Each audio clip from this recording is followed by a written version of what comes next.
नमस्कार, मी राहुल कुलकर्णी. एनडीटीव्ही मध्ये तुमचं स्वागत आहे. बुलढाणा इथून सिंचन विभागातून निवृत्त झालेले श्री विजय पांढरे सर हे आपल्यासोबत जोडले गेलेले आहेत. सर, तुमचं स्वागत आहे एनडीटीव्ही मध्ये. नमस्कार. थँक्यू. सो सरांना मी यासाठी बोलवलं, सर मला फार तांत्रिक गोष्टीबद्दल बोलायचं नाहीये, कारण मी जेव्हा हा शब्द कथितरित्या वापरतो तर हम्म. वेगवेगळ्या न्यायालयीन प्रक्रियेमध्ये आजपर्यंत तरी श्री अजित पवार यांच्यावरती सिंचन घोटाळ्याचे आरोप सिद्ध झालेले नाहीत. त्याची वेगवेगळी कारणं आहेत. त्याबद्दलचं जे काही जनमत आहे ते महाराष्ट्राने ठरवावं. परंतु मला तुमच्याकडनं हे समजून घ्यायचे, कारण ह्या सगळ्या प्रक्रियेमध्ये मी एक पत्रकार म्हणून खूप इन्व्हॉल्व्ह होतो. मी तुमच्याशीही बोलत होतो. मी श्री पृथ्वीराज चव्हाण यांच्याशी अनेक वेळेला बोललो. श्री आर आर पाटील ज्या आज हयात नाहीये त्यांच्याशीही मी बोललो. आणि माझं याबद्दलचं ठाम मत आहे की अजित पवार यांच्याबद्दल जेव्हा ही चर्चा सुरू झाली की महाराष्ट्रामध्ये नेमकं सिंचन आहे किती, याची चर्चा जेव्हा सुरू झाली तेव्हा त्या चर्चेच्या अनुषंगाने महाराष्ट्रामध्ये किती सिंचन आहे याचा शोध घ्यायचं ठरवलं ते तत्कालीन मुख्यमंत्री पृथ्वीराज चव्हाण यांनी. आणि त्यांनी मग एक व्हाईट पेपर प्रकाशित करायचं ठरवलं, श्वेतपत्रिका. आणि ती श्वेतपत्रिका प्रकाशित झाल्यानंतर पृथ्वीराज चव्हाण यांनी जे माझ्या अनेक वेळच्या मुलाखतीमध्ये सांगितलं, तर महाराष्ट्रामध्ये 0.5% किंवा 1%च जलसिंचन झालेलं आहे. आणि पृथ्वीराज चव्हाण यांचं असं म्हणणं होतं की सुप्रमा जी दिली गेली सुधारित प्रशासकीय मान्यता, त्याच्यामध्ये अनेक प्रकल्पाची किंमत ही वाढली. म्हणजे माझी एक सहकारी कविता राणे यांनी सुनील तटकरे यांच्याशी संबंधित असलेल्या एका प्रकल्पाचं जेव्हा विश्लेषण महाराष्ट्राला दाखवलं, तेव्हा 100-125 कोटीचा प्रकल्प हा 400-450 कोटी रुपयावरती गेला. तर मला सर तुमच्याकडनं अत्यंत आपण ज्याला आपण म्हणू फोकस चर्चा करूया, ती म्हणजे ह्या सगळ्या प्रक्रियेमध्ये खुली चौकशी करण्याची गोष्ट गृहमंत्री म्हणून आर आर पाटील यांनी केली, ही वस्तुस्थिती आहे. ती मला माहिती आहे की गृहमंत्री म्हणून आर आर पाटलांनीच सही केली होती. आणि ही गोष्ट पृथ्वीराज चव्हाण यांनी तेव्हाचे शरद पवार महत्वाचे नेते राष्ट्रवादी काँग्रेसचे त्यांनाही सांगितली होती. आणि अजित पवार यांनाही सांगितली होती. या सगळ्या प्रक्रियेमध्ये, कारण तुम्ही एक याचिकाकर्ते असल्यामुळं आणि सिंचन विभागाशी तुम्ही सहभाग असल्यामुळं, तुमचा आणि आर आर पाटील यांचा कधी संबंध आला का? आर आर पाटील यांनी ह्या सगळ्या प्रक्रियेमध्ये गृहमंत्री म्हणून योग्य ती भूमिका किंवा भूमिका बजावली का? आर आर पाटील साहेबांशी माझा काही संबंध कधीच आलेला नाही. हम्म. पण हे जे काही त्या फाईलवर चौकशी करावी असा जो काही रिमार्क आर आर पाटील साहेबांनी दिलेला आहे तो अत्यंत योग्य आहे. हम्म. कारण ही सगळी फाईल ही गृह खात्यामार्फत, गृह सचिवांमार्फत गृहमंत्र्याकडे आलेली असते. आणि गृह सचिव आणि गृह खाते हे अत्यंत विचार करून एखादी गोष्ट सजेस्ट करत असतात. आणि गृह सचिवांनी सजेस्ट केलेली गोष्ट ही गृहमंत्र्यांनी जर त्यांना सदसद विवेक बुद्धी असेल तर ती मान्यच केली पाहिजे. आणि हम्म. म्हणून आर आर पाटील साहेब हे अत्यंत चांगले ग्रस्त होते. एक सज्जन माणूस होता, प्रामाणिक माणूस होता. त्यांच्या जनमानसातली प्रतिमा अतिशय चांगली आहे. आणि म्हणून अशा माणसाने अशी चौकशी व्हावी यावर सही करणे ही केव्हाही अत्यंत योग्य गोष्ट आहे. आणि म्हणून मला त्यांच्याविषयी खूप आदर वाटतो की त्यांनी ही चौकशी करावी असं स्पष्ट मत त्या फाईलमध्ये दिलेलं आहे. ओके, तुमच्यापर्यंत तो कागद पोहोचणं ही शक्यता फार कमी आहे. परंतु तुम्ही याचिकाकर्ते म्हणून जेव्हा केव्हा न्यायालयीन प्रक्रियेचा भाग झालात, तेव्हा एक कधी तुम्हाला आर आर पाटलांची ती ती जी परवानगी होती ती पाहता आली का? एक मिनिट, मी स्वतः डायरेक्ट कुठेही आय नो, याचिका आय नो, आय नो. पण तुमचा तसा उल्लेख वेगळ्या माध्यमामध्ये येतो. पण मला माहिती आहे की तुम्ही तज्ज्ञ म्हणून आणि वेगवेगळ्या वेळेला म्हणजे मेंढीगिरी समितीचा अहवाल आला, चित्रे समितीचा अहवाल आला, त्या त्या वेळेला तुम्ही तुमची मतं मांडलेली आहेत. कधीतरी तुम्हाला आर आर पाटील यांनी नेमकं त्या फाईलवरती काय म्हटलंय हे समजलं का, पाहिलं का? नेमकी नोटिंग काय होती? नाही, नेमकी नोटिंग मला कधीही बघायला मिळालेली नाहीये. परंतु हे सगळे जे काही प्रकरण आहेत याच्यामध्ये मी डायरेक्टली इन्व्हॉल्व होतो. वडनेरे आपली गंडेगिरी कमिटीचा मी सदस्य सुद्धा होतो. आणि त्यामुळे मग आम्ही काय पाहिलंय आणि काय रेकमेंड केलेलं आहे याची मला पूर्ण कल्पना आहे. आणि हे जे सगळे जे काही अहवाल आहेत वडनेरे समितीचा किंवा एम के कुलकर्णी समितीचा, हे सगळे मी पाहिलेले आहे. आणि मी स्टेट लेवल टेक्निकल स्क्रुटिनी कमिटीचा चीफ इंजिनियर होतो. त्याच्यामुळे महाराष्ट्रातील सगळ्या धरणांचं टेक्निकल स्क्रुटिनी करण्याचं काम माझ्याकडे होतं. आणि ते सगळं काम करत असताना अत्यंत चुकीच्या पद्धतीने किमती वाढवल्या जात आहेत आणि अनावश्यक गोष्टी त्याच्यामध्ये टाकल्या जात आहेत. हे माझ्या लक्षात आलं. आणि मी जेव्हा ही शूटिंग करत असेल तेव्हा अगदी एक 15-20 मिनिटांमध्ये हजारो कोटीची कशी कारण नसताना किंमत वाढवलेली आहे हे माझ्या लक्षात येत असेल. आणि त्या सगळ्या गोष्टी मी पेपरवर घेत असेल. आणि मला जे काही आढळलं ते सगळं मी सचिवांना रिपोर्ट करत असतो की अशा पद्धतीने एस्टिमेट बनवले जात आहेत. ऍक्च्युअली एस्टिमेट करण्याचं बनवण्याचं काम हे खात्याचं असतं. परंतु एस्टिमेट बनवणारी जी यंत्रणा आहे ज्याला इरिगेशन प्रोजेक्ट इन्व्हेस्टिगेशन यंत्रणा म्हणतात, ती यंत्रणा बंद करून टाकण्यात आलेली होती. आणि सर्व एस्टिमेट हे कॉन्ट्रॅक्टर मार्फत बनवले जात होते. आणि केवळ सेंट्रल डिझाईन ऑर्गनायझेशन कडून त्याच्यावर शिक्का मारून घेतला जात होता. आणि ते टेक्निकल कमिटीकडे स्क्रुटिनीसाठी येत होतं. तर हे अत्यंत अयोग्य पद्धतीने सगळं काम झालेलं आहे. म्हणजे मी तुम्हाला सांगू शकतो की अक्षरशः 2-2, 4-4, 5-5, 10-10 हजार कोटीची एस्टिमेट हे कुठेही सर्वे न करता झालेली आहे. अगदी जसं पाझर तलावाचं एस्टिमेट बनवावं तसे हजारो कोटीचे एस्टिमेट त्यावेळेस बनवले गेलेले आहेत. आणि हे सगळं मी त्यावेळेस जे तापी महामंडळामध्ये जेव्हा मी मेंबर सेक्रेटरी म्हणून होतो त्यावेळेस तापी महामंडळातली एस्टिमेट कशी चुकीची बनवलेली आहेत आणि किती अयोग्य रीतीने बनवलेली आहेत याच्या नोट्स मी चीफ इंजिनियर आणि एक्झिक्युटिव्ह डायरेक्टरकडे टाकत असे. परंतु या मंडळींनी माझ्या नोट्स काढून टाकल्या, त्या पेपरवर ठेवल्या नाही फाईलमध्ये. आणि उलट पांढरे यांचं डोकं फिरलेलं आहे असा रिपोर्ट त्यांनी सेक्रेटरीना त्यावेळेस पाठवलेला आहे हे मला मला माहिती. पूर्ण कल्पना आहे सर. मला पूर्ण कल्पना आहे. याच्यामध्ये राजकीय कारणं पण होती, कारण पक्षवाढीसाठी आणि आपल्या जवळच्या आमदारांसाठी कशी धरणं मंजूर केली गेली आणि त्याची फळं महाराष्ट्र आजही कसा भोगतो आहे. म्हणजे टेलची कामं बाकी आहेत, हेडचं काम झालेलं आहे. कुठे हेडचंच काम शिल्लक आहे आणि कुठे टेलची कामं झालेली आहेत. असली सगळी विचित्र परिस्थिती निर्माण झालेली आहे. ज्यांना या तांत्रिक शब्दाचा अर्थ माहिती आहे त्यांना कळेल. परंतु आत्ता मी जो तुम्हाला प्रश्न विचारणार आहे तो जास्त महत्वाचा यासाठी आहे की R.R. पाटील यांनी जेव्हा खुली चौकशीची मागणी मान्य केली तर त्याचे अर्थ काय होतात ते त्याचं मी विश्लेषण तुमच्या पुढच्या प्रश्नामध्ये करेन. पण मूळ मान्यता आणि सुप्रमा सुधारित प्रशासकीय मान्यता याच्यामध्ये जो घोळ झाला तो एक उदाहरण देऊन तुम्हाला सांगता येईल का? तर तुम्हाला जर उदाहरण द्यायचं झालं तर ते विदर्भ महामंडळातलं जे काही ते 6-7 हजार कोटीचे एस्टिमेट्स होते ते केवळ 1-2 महिन्यामध्ये ते तीन तीन पटीने 27-28 हजार कोटी अशी काहीतरी आकडा आहे तो. म्हणजे असा प्रचंड वाढवण्यात आलेला आहे. म्हणजे त्या तिचे खरं म्हणजे ते जे काही त्यांनी धरणं म्हणून मंजूर केलेली आहे ते अक्षरशः कोल्हापूर बंधाऱ्यांच्या लायकीच्या साईट्स आहेत. आणि एखादं तिथे गोसी खुर्दचं तुम्हाला उदाहरण सांगता येईल का? तुम्ही बुलढाण्यातनं बोलत आहात, विदर्भात पश्चिम विदर्भातनं बोलत आहात म्हणून गोसी खुर्द हा कायम चर्चेत राहिलेला विषय राहिला. भुशीगुरचा जो डावा कालवा आहे त्या डाव्या कालव्याचा म्हणजे त्याची गोष्ट मी तुम्हाला सांगतो की त्याचं अर्थवर्क करण्यात आलं, कॉन्क्रीटचं लाइनिंग करण्यात आलं. आणि पहिल्या पावसाळ्यामध्ये पाणी न सोडता त्या लाइनिंगला क्रॅक गेला. म्हणजे काय क्वालिटीचं काम असेल आणि काय झालं असेल याची तुम्ही कल्पना करा. आणि मग त्याच्यासाठी मेंढेगिरी कमिटी नेमण्यात आलेली होती आणि त्या कमिटीचा मी सदस्य होतो. आणि ते सगळं इन्व्हेस्टिगेशन मी मेरीचा अधिकारी म्हणून प्रत्यक्ष मी स्वतः केलेला आहे. आणि ते सगळे सगळे तसे रिपोर्ट आम्ही गव्हर्नमेंटला सादर केलेले आहेत की तिथल्या कॉन्क्रीटच्या लाइनिंगच्या स्ट्रेंथ या 30-40% सुद्धा भरल्या नाही. इतकं वाईट पद्धतीचं काम तिथे झालं होतं. आणि त्या डाव्या कालव्याचं संपूर्ण लाइनिंग रिमूव्ह करा, तो लाइनिंग डिसमेंटल करा असं रेकमेंडेशन मेंढेगिरी समितीने दिलेलं होतं.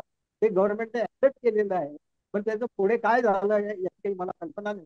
परंतु अत्यंत वाईट क्वालिटीचे कामं आम्ही तिथे पाहिले की कॅनॉल मधून पाणी न सोडता कॅनॉलचं लाइनिंग सगळं तुटलं फुटलेलं आहे. म्हणजे किती वाईट काम त्या काळात झालेलं आहे. बरं हे एकच नाही, मी मेरीचा एक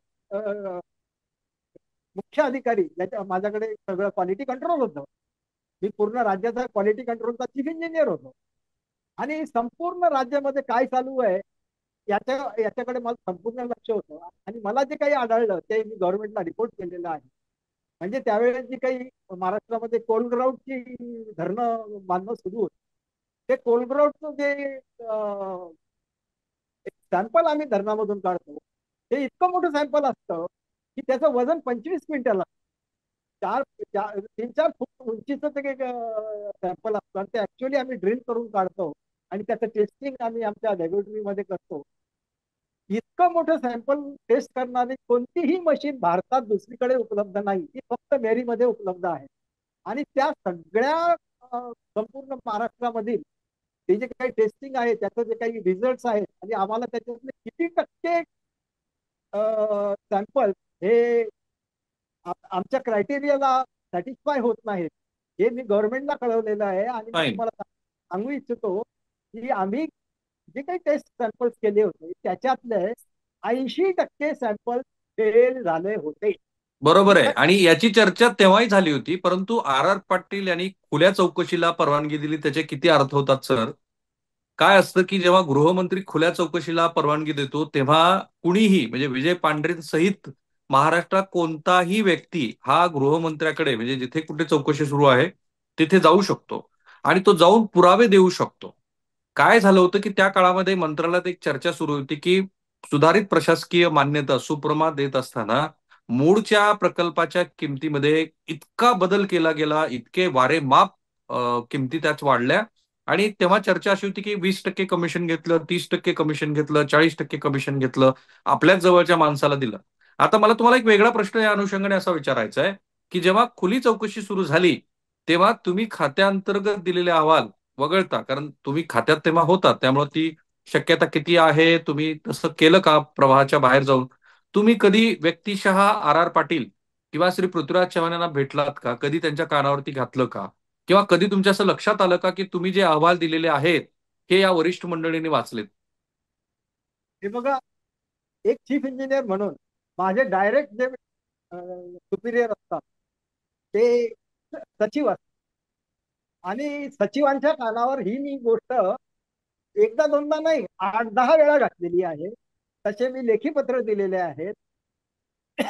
परंतु मंत्र्यांशी आपला डायरेक्ट संबंध येत नाही, त्यामुळे मी मंत्र्यांकडे जाण्याचा संबंध नाही. त्याच्यामुळे मी ही गोष्ट आर आर पाटलांकडेही मी गेलो नाही किंवा अजित पवारांनाही मी ही गोष्ट सांगितली नाही, कारण की ते अधिकाऱ्याचा डायरेक्ट संबंध मंत्र्यांशी येत नाही आणि मंत्र्यांना हे असं सांगितलेलं आवडणार नाही हे मला 100% माहिती आहे. आणि म्हणून मंत्र्यांकडे किंवा पुढाऱ्यांकडे किंवा पृथ्वीराज चव्हाणांकडेही मी गेलेलो नाही. पण एक आहे, त्यावेळेस मला असं वाटलं होतं जेव्हा हे सगळं घोटाळे माझ्या निदर्शनाला आणि सुरुवातीला 2005-06 माझ्या लक्षात आले, त्यावेळेस मात्र मी चितळे साहेबांना मात्र भेटलो होतो आणि चितळे साहेबांना मी सांगितलं की खात्यामध्ये असं असं चालू आहे, अत्यंत घोळ चालू आहे, चुकीच्या पद्धतीने कामं चालू आहेत, एस्टिमेट अक्षरशः दुप्पट किमतीचे केले जात आहेत आणि याच्यामुळे खूप मोठं नुकसान शासनाचं होत आहे. म्हणजे मी तुम्हाला उदाहरण म्हणून सांगू शकतो की कृष्णा खोऱ्यामध्ये काही मेजर प्रोजेक्ट मला माहिती आहेत की ज्यांची कामं 42% बिलोने करण्यात आलेली आहे. आता मला एक सांगा, 42% हम्म. मेजर प्रोजेक्ट 42% बिलोने जर काम करण्यात येत असेल आणि ते काम होत असेल तर एस्टिमेट किती बोगस असेल. बरोबर. अगदी अशा पद्धतीचे मी अनेक उदाहरणं देऊ शकतो. म्हणजे तुम्हाला अजून पुढची गोष्ट सांगतो की तापी खोऱ्यामध्ये तापी नदीवर 3 मोठे पूल बांधलेले आहेत की जिथे अक्षरशः 40-50 फूट पाणी स्टँडिंग आहे. अशा स्टँडिंग पाण्यामध्ये 3 मोठे मोठे पूल बांधले आहेत जे मध्य प्रदेशला जोडतात. आता हे पूल बांधण्याचं काम खरं म्हणजे बीएनसीचं होतं. बीएनसीने त्याचे एस्टिमेटही काढले होते, बीएनसी कडे टेंडरही आले, परंतु त्यांच्याकडे जे टेंडर आले ते 15% अभाव आले आणि बीएनसीने 15% त्याच रेटला ऍक्सेप्ट करायला नकार दिला की हे 15% जास्ती होतात, आम्ही हम्म. 5% पर्यंत देऊ. तर ती कामं बीएनसी कडून खडसे साहेबांनी इरिगेशन डिपार्टमेंटकडे घेतली, तापी महामंडळाकडे घेतली आणि त्याचे पुन्हा टेंडर काढण्यात आले. ते जुन्या रेटने जुनं जे काही एस्टिमेट होतं त्याच पद्धतीने रेट करण्यात आले आणि यावेळेस मात्र हे 3 पूल एक एक पूल 60% अभाव, दुसरा पूल 70% अभाव आणि तिसरा पूल 80% अभाव, असे टेंडर तापी महामंडळाने ऍक्सेप्ट केलेले आहेत. करेक्ट. पण आणि आता त्यात ती ही अडचण मी तुम्हाला सांगतो सर, कारण पुढच्या प्रश्नात तुम्ही थोडं विस्ताराने मला सांगावं असं आहे. हे राजकीय शहाणपण अजिबात नाहीये. समजा आपण अजित पवारांच्या ठिकाणी पण विचार करून बघू, की जी गोष्ट महाराष्ट्रामध्ये 70,000 कोटीची वगैरे म्हटली गेली. आता तुम्ही ज्या चितळे समितीचा उल्लेख केला, चितळे समितीचा अहवाल मी वाचलाय, मेंढीगिरी समितीचा पण मी अहवाल वाचलाय. दुर्दैवाने दोन्हीही समितीच्या, मेंढीगिरी समितीमध्ये अधिक आपण म्हणू की थोडीशी स्पष्टता अधिक आली. परंतु चितळे समितीचा अहवाल वाचल्यानंतर तर आपल्याला असं कुठेही वाटत नाही की महाराष्ट्रातल्या या सिंचनाच्या पूर्ण काही जी काही प्रकल्प राबवले गेले त्याच्यामध्ये घोटाळे झालेत. कुठल्या एका विशिष्ट व्यक्तीनं ते घोटाळे केलेत. मेंढीगिरी समितीनं थोडंसं आणखी अ, अंगुली निर्देश केला, ज्या समितीचे तुम्ही सदस्य होता. आता राजकीय पद्धतीचं विश्लेषण जर तुम्ही करायला गेलात, तर हे राजकीय शहाणपण अजिबात नाहीये, की ज्याबद्दल अँटी करप्शन ब्युरोने सांगितलं की याच्यात काही घोटाळे नाहीत. केंद्रीय पातळीवरती कुणी काही म्हणत नाहीये. आणि देशाच्या पंतप्रधानांनी 70,000 कोटी रुपयाचा घोटाळा केला असा उल्लेख करून तिसऱ्याच दिवशी श्री अजित पवार यांना आपल्याबरोबर घेतलं. त्यामुळं भारतीय जनता पार्टीला सुद्धा तात्विक भूमिका घेण्याचा कोणताही अधिकार राहिलेला नाहीये. जेव्हा पहाटेचा शपथविधी झाला त्याच दिवशी बातमी आली की नागपूरच्या खंडपीठामध्ये ज्या अधिकाऱ्यांच्या विरोधामध्ये हे प्रकरण सुरू आहे त्यांना क्लीन चिट राज्य सरकारनं, तत्कालीन राज्य सरकारनं दिली. आता मला तुमच्याकडनं क्रोनॉलॉजिकली हे समजून घ्यायचं आहे की जेव्हा मी म्हणतोय की राजकीय दृष्ट्या हा अजित पवार यांचा पण शहाणपणा नाहीये, की जे प्रकरण हे अनेक अर्थांनी संपत चाललेलं आहे, ज्याच्याबद्दल चर्चा ही राजकीय दृष्ट्या पण आता कुणी करत नाही. आणि ज्यांनी गाडीभर पुरावे घेऊन छत्रपती संभाजीनगरला मोर्चे काढले तेच आता यांच्याबरोबर बसलेले असल्यामुळे त्याला काही अर्थ राहिलेला नाही. पण मला महाराष्ट्राच्या प्रेक्षकांसाठी तुमच्याकडनं हे समजून घ्यायचंय की हा जो घोटाळा आला तिथपासून ते या क्षणापर्यंत या कथित घोटाळ्याचा प्रवास कसा झालाय आणि आता काय त्याचं स्टेटस आहे. हे बघा, हा घोटाळा म्हणजे मी तर म्हणजे 80 सालापासून हे डिपार्टमेंट बघतो आणि या सगळ्या घोटाळ्यांमध्ये राजकीय लोकांचा किती हस्तक्षेप आहे हे मी सुरुवातीपासून पाहिलेलं आहे. म्हणजे 80 सालाच्या आसपास मंत्री किती टक्के घ्यायचे हेही मला माहिती आहे आणि त्याच्यामध्ये क्रमशः हे पर्सेंटेज कसं कसं वाढलं, 1%हून 2% कसं झालं, 2%हून 3% कसं झालं, 3%हून 5% कसं झालं, 5%हून 60%, 10% कसं झालं आणि विदर्भातल्या काही प्रोजेक्ट्समध्ये ते 15% आहे. हे प्रत्यक्ष ज्या ठेकेदारांनी ते पैसे दिलेले आहेत ते माझ्याजवळ बोललेले. हम्म. म्हणजे अशा पद्धतीने प्रचंड घोटाळे करण्यात, जसं एखादी महानगरपालिका असते किंवा नगरपालिका असते तसं या सगळे महामंडळ बनवण्यात आले. म्हणजे महामंडळांचा उद्देशच मुळे हा होता की डायरेक्ट घोटाळा करण्यात यावा आणि म्हणून हम्म. महामंडळ विशेष अधिकार देण्यात आले आणि सेक्रेटरीना एका बाजूला ठेवण्यात आलं. आता ठीक. तुम्ही ती विदर्भ महामंडळाची गोष्ट पाहिली की विदर्भ महामंडळाचे एक्झिक्युटिव्ह डायरेक्टर डायरेक्ट मंत्र्यांची सही घ्यायचे, त्यांना मध्ये सचिवांची सही लागत नव्हती. हे किती चुकीचं आहे, परंतु हे असं घडलेलं आहे. ठीक आहे. आणि हा सगळा प्रकार अत्यंत विचित्र आहे सगळा. परंतु आता मी ज्यावेळेस चितळे साहेबांना 2005-06च्या दरम्यान भेटलो होतो त्यावेळेस चितळे साहेबांनी मला सांगितलं की पांढरे, हे सगळं आता राजकीय लोकांच्या ताब्यात गेलेलं आहे. आता अधिकारी लोकांचं काहीही चालत नाही आणि त्याच्यामुळे मी त्यांना रिक्वेस्ट केली होती की तुम्ही योग्य ठिकाणी बोला आणि हे रेक्टिफाय करा, कारण आम्ही तुम्हाला आमच्या खात्याचे भीष्माचार्य मानतो. कारण की हा अत्यंत चांगला मनुष्य आहेत एम ए चितळे. आणि एम ए चितळेंनी खरं म्हणजे त्या चौकशी समितीमध्ये त्यांना संधी मिळालेली होती खरं सांगण्याची, परंतु ते त्यांनी डायरेक्टली सांगितले नाही. परंतु त्या अहवालामध्ये अनेक ठिकाणी त्यांनी उल्लेख केलेले आहेत, मी ते उल्लेख तुम्हाला सांगू शकतो ठीक. की त्यांनी डायरेक्टली जरी सांगितलं नाही किंवा त्यांनी डायरेक्ट राजकीय लोकांचं नाव घेण्याचं टाळलं, ते का टाळलं ते मला माहिती नाही. खरं म्हणजे त्यांनी टाळायला नाही पाहिजे होतं आणि डायरेक्ट नावं घ्यायला पाहिजे होती. परंतु ते त्यांनी एक प्रकारे त्यांनी पलायन केलेलं आहे. म्हणजे खरं त्यांनी असं घाबरणं माझ्याकडून ठीक. अपेक्षित नव्हतं. मला असं वाटत होतं ते लिहितील. आता त्या अहवालात बघा. पण सर फायनली काय झालं, फायनली काय झालं, चितळे समितीचा अहवाल आला, मेंढीगिरी समितीचा अहवाल आला, काही ठिकाणी गुन्हे दाखल झाले, वेगवेगळ्या हायकोर्टात याचिका झाल्या. आत्ताच त्या सगळ्या घोटाळ्याचा, कथित घोटाळ्याचं स्टेटस काय. बघा आता काय झालं ते, या लोकांनी काय केलं माहिती का, अधिकारी लोकांवर सुरुवातीला दोष टाकून दिले. हम्म. अधिकाऱ्यांच्या विरुद्ध इन्क्वायरी सुरू करून दिली, अधिकाऱ्यांच्या विरुद्ध FIR दाखल करण्यात आली. हम्म. तो चितळे समितीने खंड 2 मधील अनेक्शन मध्ये ज्या 7 अत्यंत गंभीर बाबी मांडल्या होत्या, की याच्यामध्ये अत्यंत घोटाळा आणि भ्रष्टाचार आणि भानगड दिसते असं नमूद केलेलं आहे, त्या 7 बाबींची चौकशी शासनाने एक हाय पॉवर कमिटी नेमून करावी असं त्यांनी रिकमेंड केलेलं आहे. खरं म्हणजे हे काम चितळेंचंच होतं, पण चितळेंनी ते केलं नाही. ठीक आहे. हे परंतु हा अहवाल स्वीकारून देखील शासनाने अशी कमिटी नेमली नाही. ठीक. आणि एक प्रकारे असं काही अफवा पसरवण्यात आल्या की कोणावरही दोष टाकण्यात आलेला नाही. खरं म्हणजे चितळेंनी या सगळ्या गोष्टी अनेक ठिकाणी मांडलेल्या आहेत. त्यांनी त्या तापी महामंडळाच्या पुलाचाही उल्लेख केलेला आहे. त्यांनी किती इरिगेशन झालंय, किती टक्के इरिगेशन झालेलं आहे याबाबतही कॉमेंट केलेली आहे. त्यांनी त्यांच्या अहवालात स्पष्ट म्हटलेलं आहे की किती टक्के प्रत्यक्ष खरोखर सिंचन होतं हे जर तपासायचं झालं तर त्यांनी सांगितलं सोपी गोष्ट आहे. ठीक आहे सर, हे महाराष्ट्रालाही आवडणार नाही. हा. एक मिनिट हे महत्वाची गोष्ट आहे की त्यांनी सांगितलं की जे काही शेतीची सिंचनाची पाणीपट्टी वसूल होते ती पाणीपट्टी किती वसूल झाली याचं उलट गणित करून किती सिंचन झालं हे सहज काढता येतं. त्यांनी काढलं नाही, ते त्यांनी मांडलं नाही, पण मी सांगतो की फक्त 20% सिंचन ऍक्च्युअली होत असतं, 80% होतच नाही. म्हणजे हे जे काही आकडे सांगितले जातात हे सगळे ऍक्च्युअली पेपरवर फक्त दिसतं की इतकं इरिगेशन झालं आणि ठीक. प्रत्यक्ष इरिगेशन हे 20%च होत असतं, ही फॅक्ट आहे.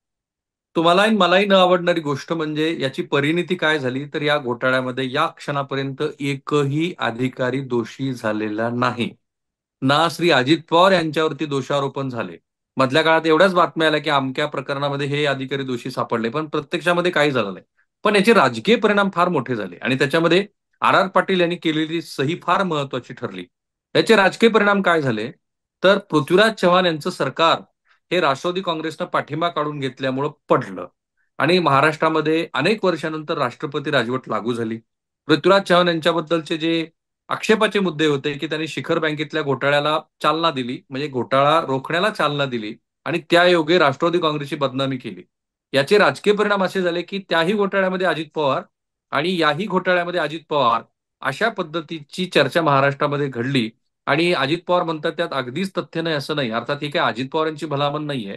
हे आत्ता इतक्या तपशिलात विजय पांढरे सरांनी सांगितलंय की हा सगळा कसा घोटाळा घडला. पण याचे राजकीय परिणाम काय झाले, तर 70,000 कोटी रुपयाचे घोटाळ्याचे मास्टर माइंड हे अजित पवार आहेत असं चित्र तयार झालं आणि त्याचे राजकीय तोटे त्यांना सहन करावे लागले.